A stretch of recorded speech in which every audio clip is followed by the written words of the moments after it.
The Master was directed by Paul Thomas Anderson and was released in the US September 14th of 2012. Now, before I even saw this movie, I saw two other films by him that I put very high on my list of favorite Paul Thomas Anderson movies, and that's Punch Drunk Love and Magnolia. Two films that were unlike anything I've seen before, transcending story and theme in a way that shows what movies can be in the hands of a talented filmmaker that is aware of the storytelling structure and knows how to add a different but still connecting lens to it for the viewer. Punch Drunk Love was a story of a lonely man looking for love in a world that struggled to show him love back, and Magnolia was a film about how we struggle to move past our own traumas from the past. There Will Be Blood is considered an American classic, which makes sense as it is an incredible film, but The Master does something that There Will Be Blood doesn't really do. The Master left me with questions. It's a film that confused me the first several times I watched it because I wasn't sure what the movie was even saying. Like, seriously, I watched this movie like 3 times and I was still lost every freaking time. The only piece of information I wanted from anyone regarding this movie is that, was it about Scientology?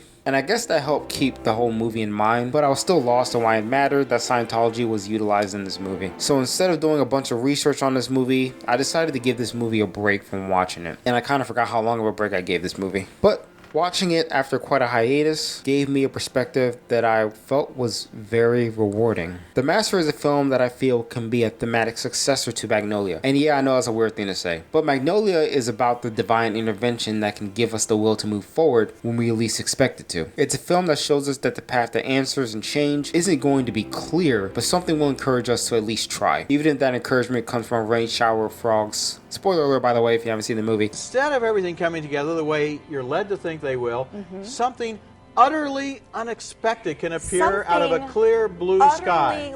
The Master seems like the opposite of Magnolia in terms of whether we can find guidance in ways outside the natural or not. Not that Magnolia doesn't raise these questions themselves, and even in the end spoon feed the answer to the audience. It definitely doesn't do that. But The Master takes this theme a step further by removing the unexpected supernatural element of the theme of the human journey towards possible answers and removing the possibility by putting it in the hands of humanity. Humanity is flawed in every single regard, and this film explores why humans of a certain group believe we can return to perfection when we can't. This is connected with Magnolia's more optimistic look on how we can find a hope moving past our demons, while The Master explores the depths of hope in the eyes of those still searching but not exactly finding. Religion itself is all about finding hope in a world that many religious groups deem hopeless, but it also shows that humanity doesn't have the answers to their own divinity or perfection, no matter how far they go to evangelize their own divinity. What scares you so much about traveling into the past, sir? I'm not. Are you afraid that we might discover that our past has been reshapen, perverted? But are they really doing this to show passion for their perfection and divinity to others? I want to say there's a fine line, and that's what The Master explores. If the answers to perfection are more complicated than they originally figured, or they're aware of their own fraudulency and are exploiting their own species for self-growth and instead finding hope for themselves because the answers of hope already result in hopelessness in their eyes. Now, I don't want to promote the actions of Lancaster Dodd, played by the late Philip Seymour Hoffman, but put yourself in his position and see the world from his eyes. He may have a sense of enigmatic self-importance to his demeanor, but what exactly does he truly want? When he encounters the drunk, sex-addicted Freddie Quell, played by Joaquin Phoenix, it seems like he does know what he wants. You know what I think it is? This is just personal, but I think he wants a way out. Crazy, right? I personally feel, based off my interpretation of this movie, that he wants out of this journey that gives him no answers. Now, I know that that's a quick-ended conclusion, but we as human beings are looking for any way towards the answers that make us happy, rather than the ones that lead us somewhere else. Christianity was a belief that I was born into, and the answer is that it's a long journey of spiritual conviction to the higher power. We can't see God, so that eventually devolves us into questioning the legitimacy of his existence when the chaos in the world controls us.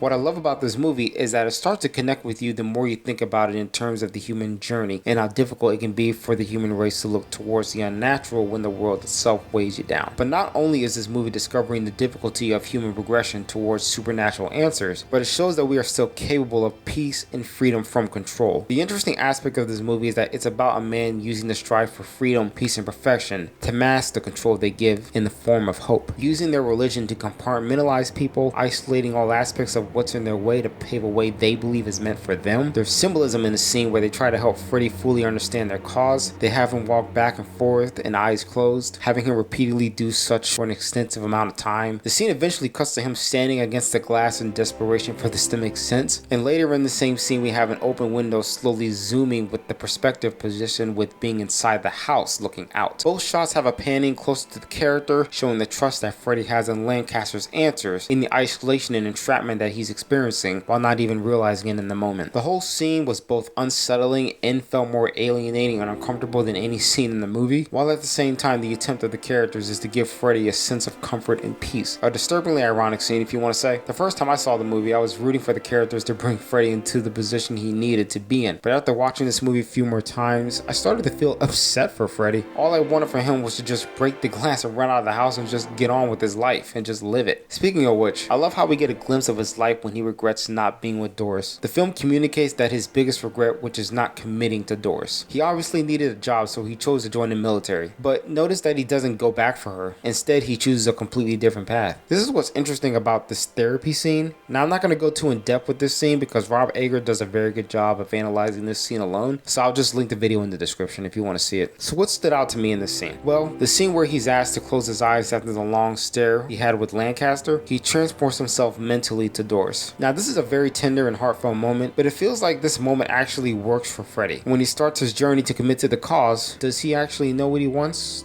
Does the audience, us, know what he wants at this point? Well, compared to Lancaster, who struggles to have a clear goal on a personal level due to carrying the entire belief system on his back, Freddy seems to want something smaller and simple. I feel he wants answers to if he's good enough for Doris. That's another disagreement that I'll see coming most likely in this video, but we see what kind of person he is, struggling to find a connection, using his sex addiction and alcoholism as a mechanism for his coping with the regrets of his life choices, with that including leaving Doris. We learned that he had a sexual encounter with someone in his family. Have you ever had intercourse with someone inside your family? Yes. Who? My auntie. How many times did you have intercourse with your aunt? 3 times. Where's your aunt now? I don't know. Would you like to have intercourse with her again? No. Do you regret this? No. I interpret that he let his past demons stray his potential to pursue a life with Doris. We don't know much about Doris anyway, so I can't really compare the two in depth, but what we do know is that she was underage when she and Freddy met. This ties to Freddy still carrying his past demons, as he's possibly doing what Aunt Bertha did to him, and that's pursuing someone that's not of age. These kind of things happen as certain sexual experiences of this degree can cause mental indentation onto the victim of this sexual abuse, causing the cycle to continue on the hand of the abused. Many abuse victims of the past will do this abusing. My father began molesting me when I had to have been 4, because I remember my sister, who is 4 years younger than me, being in the crib, and he would tell me that I was his daddy's little girl and that he loved me. And I'm not saying that Freddy and Doris had sex. I don't know, the film doesn't make it clear, but Freddy was never good for Doris in the first place is what the movie's trying to communicate. When he returns from the cause and attempts to reconnect with Doris, she's gone and she's married with 2 children 3 years after Freddy left. Freddy seems to accept this truth that Doris has moved on and he grew. And in this same moment, to me, it seems like Freddy seems to be growing also, accepting and admitting that she was underage when they met. She's too young when I... Well, she's happy and that's good. He seems to choose to cut all contact with Doris, which I feel is a positive sign of his maturity and his growth. Sometimes it's best to just cut off all ties to that singular person you connected with in the past, and it hurts to do, but it works. Let bygones be bygones, pretty much. Is it hard? Definitely for Freddy, but it doesn't stop there, because Freddy eventually has to cut ties with Lancaster. In between Doris and Lancaster, him cutting ties with Lancaster in particular probably had to be the most emotional for him, and in many ways it was the most emotional part of the movie. Now this is where the movie starts to show its thematic complexity. Freddy encounters the cause, but we start to learn that the cause reveals to be equally flawed and imperfect as Freddy himself. Now I think it's safe to say that the film does an amazing job at communicating how the dynamic between Freddy and Lancaster can show how much of the same they actually are, but they also show how different they are. Freddy is more transparent about his flaws and imperfections, while Lancaster masks his humanity with being a representative of his beliefs. His introduction was interesting as he says he's many things, but at the end of the day, he's a man. This could hint at an element of the cause as they explore time travel therapy, which is what I'm just going to call it. He could be communicating that he was many things, but he's still an individual. A man who is still returning to his perfect state as he claims, after the lives that he's lived. When Lancaster encounters Freddy, throughout the course of the film, we see a change in him. His opening shot shows a man looking very tired. Could he be frustrated? Could he be irritated by something? Well, he actually repeats this gesture twice. In the beginning and near the second act break after he has his outburst towards Helen Sullivan, played by Laura Dern, who starts to question the contradictions of his second book. I interpret this gesture as an obvious sign of struggle to reach what us viewers can consider to be an unreachable goal to this divinity that the cause strives for. But what I love is that this could be seen as probably the lowest point for Lancaster. Not only does he contradict himself based on the feedback of his second book, but his supporters are starting to question who he is. If our previous method was to induce memory by asking, can you recall, doesn't it then change everything? Now we say, can you imagine? We are invoking a new, wider range to account for the new data. But if the new What do you want? Helen.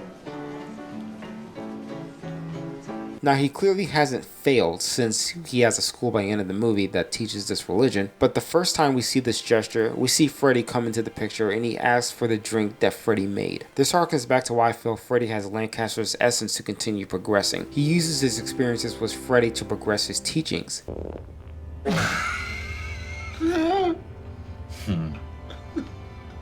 It's good to laugh during processing. Sometimes we forget. I have unlocked and discovered a secret to living in these bodies that we hold. The secret is laughter. He's making all this up as he goes along. You don't see that? So much so that he justifies many of Freddy's violent actions at times, such as the individual that questioned Lancaster at the house. It shows that Freddy and Lancaster aren't so different from one another, but it also shows that through each other, they managed to reach the end of their respective journeys. Now, I know Paul Thomas Anderson claims that Freddy was given a happy ending, but I feel like both characters were actually given a happy ending. Just bittersweet. Lancaster has progressed as a leader, and Freddy has shown personal growth, even if the film doesn't make it completely obvious. But what I want you all to keep in mind is how much they've progressed. Not by the will of an unseen force, but by their own human relationships and connections. And this is where Amy Adams' character comes into the mix. But I love this character so much. Possibly my favorite character in the movie. And it's not because of my celebrity crush on her. It's because she's both a positive and an antithesis. What do I mean by that? I mean this for mainly Lancaster. Every devoted wife keeps their man in check, and Peggy does that very well. She's no exception. I feel she's perfectly justified for why she's on Lancaster. I don't always agree with her, but there's a complexity to why this dynamic plays out the way it does. Keep one thing in mind, is that Peggy is pregnant. Now you can interpret this as her thinking about the needs of her newborn child when she or he enters the world. There's definitely moments of rectification on her end, as well as showing her discouragement. Now in the hands of a lesser smart director, we could have her character just saying that she's pregnant and that she needs a fulfilled world for her child to live in, but instead, the information presented for how the next generation needs to be saved in the eyes of the cause and herself is that she has her trust in her husband to stay on the right path. And this is communicated through how she enforces some of the choices that he made, as well as communicating her suspicions about Lancaster and Freddy's relationship. In many ways, she's the antithesis to Freddy, and it becomes very clear that she's the only one that can really transcend to Freddy's own reality. The scene where Peggy looks at Freddy while Freddy projects every woman to be naked at the party they had at the house is beautifully communicated. She is the third ringleader in Lancaster's journey. Now, I'm not saying that she's psychic or anything, but she's very observant of Lancaster's behavior, and she seems to know the culprit. I also want to mention how important that scene is where she tells Freddy to turn her eyes black, which he does, or at least I think he does. Now, to me, this moment is not random.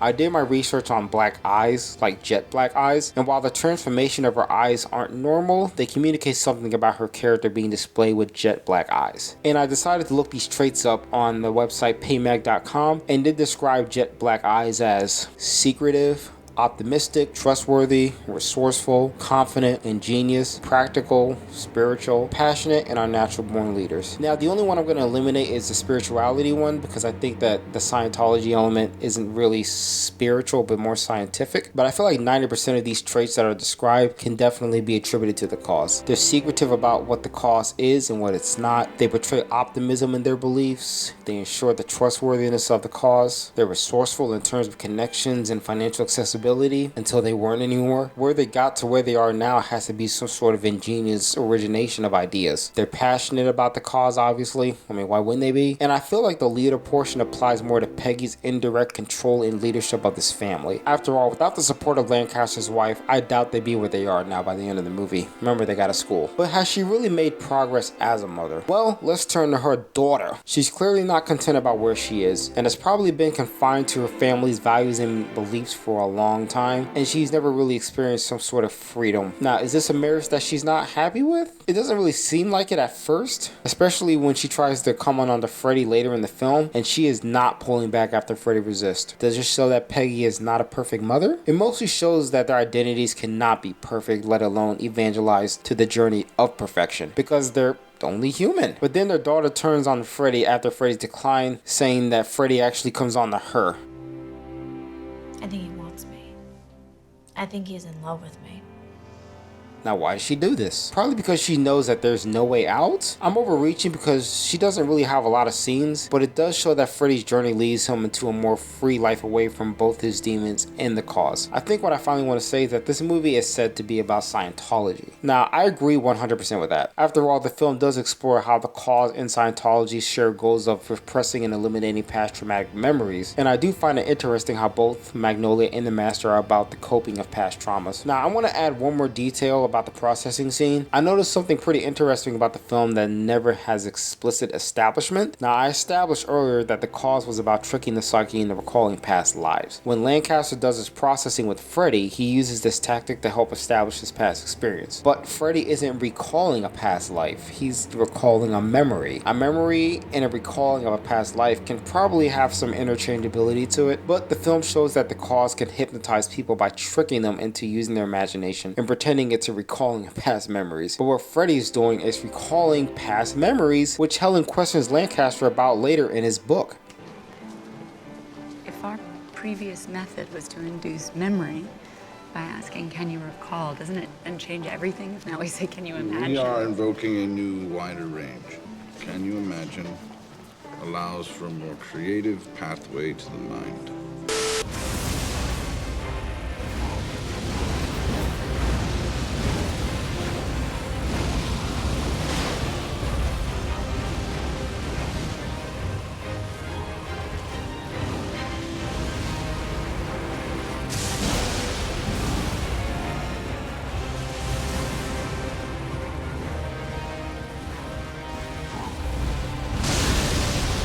This could be a subtle establishment that Lancaster has always been inconsistent and cryptic about his teachings the entire time. And if you have a better interpretation, let me know in the comments, because I'm actually very interested in other people's opinions. But it's very clear that the Scientology element is used to explore humanity and the internal personal journeys that we go on for personal healing. Some people make that journey more complicated than it needs to be through concepts and ideas, and others find that journey to be simpler and through natural experiences. But either way, morally or not, we will find a way there, and it's only reachable in the constraints of our humanity according to the Master.